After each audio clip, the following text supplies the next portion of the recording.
রমজানে গোসলের সময় যদি কানের ভেতর পানি প্রবেশ করে তাহলে কি রোজার কোনো সমস্যা হবে? রোজা হয়ে যাবে, রোজার ক্ষতি হবে না। স্বামীর জাকাত এবং স্ত্রীর জাকাত কি আলাদা? যে প্রত্যেকের জাকাত হিসাব আলাদা। রোজা রেখে ফোনে কথা বলা যাবে কিনা? যাবে।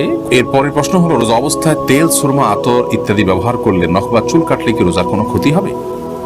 রমাদান মাসে রোজা অবস্থায় তেল, সুরমা, আতর এগুলো ব্যবহার করলে রোজার কোনো ক্ষতি হবে না। ঠিক একইভাবে চুল, নখ ইত্যাদি কাটলেও সিয়ামের কোনো ক্ষতি হবে না। সাহারি না করলে কি রোজা হবে? সাহারি যদি আপনি না করেন তাতে রোজা হয়ে যাবে। আমি শুরুতে বলেছি, একাধিক মসজিদে তারাবি নামাজ পড়লে কি কোনো সমস্যা হবে কিনা? কোনো অসুবিধা নেই। এর পরের প্রশ্ন হলো, রমাদান মাসে মহিলারা রান্না করার সময় কি লবণ চেক করতে পারবেন? লবণ চেক করতে হয়, স্বাদ চেক করতে হয়। তাহলে সেক্ষেত্রে সেটি তার জন্য জায়েজ হবে। জাকাতের টাকা থেকে কি এতিমখানা দান করা যাবে? যাবে। এটা হচ্ছে ইনসুলিন বা ইনজেকশন নিলে কি রোজা ভেঙে যায়? ইনসুলিন বা ইনজেকশন নিলে রোজা ভঙ্গ হয় না। রোজা রাখা অবস্থায় পিরিয়ড হয়ে গেলে করণীয় কি? পিরিয়ড যদি হয়ে যায় তাহলে ওই দিনের যে সিয়ামটা আছে ওই সিয়ামটা আপনাকে পরবর্তীতে রমজানের পর রেখে দিতে হবে।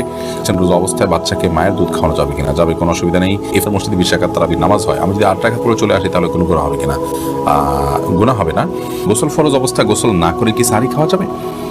যদি কারোর গোসল ফরজ হয় তাহলে গোসল ফরজ অবস্থায় যদি আপনি সাহরি খেয়ে নেন, এই কারণে যে এখন গোসল করতে গেলে সাহরি খাওয়ার সময় আর থাকবে না, অথবা যে কারণেই হোক না কেন যে আমি পরে গোসল করব, তাহলে তার ফলেও সিয়াম হয়ে যাবে, কোনো অসুবিধা নেই। সাহরিতে আজান চলাকালীন সময় কি পানি পান করা যাবে? জি না।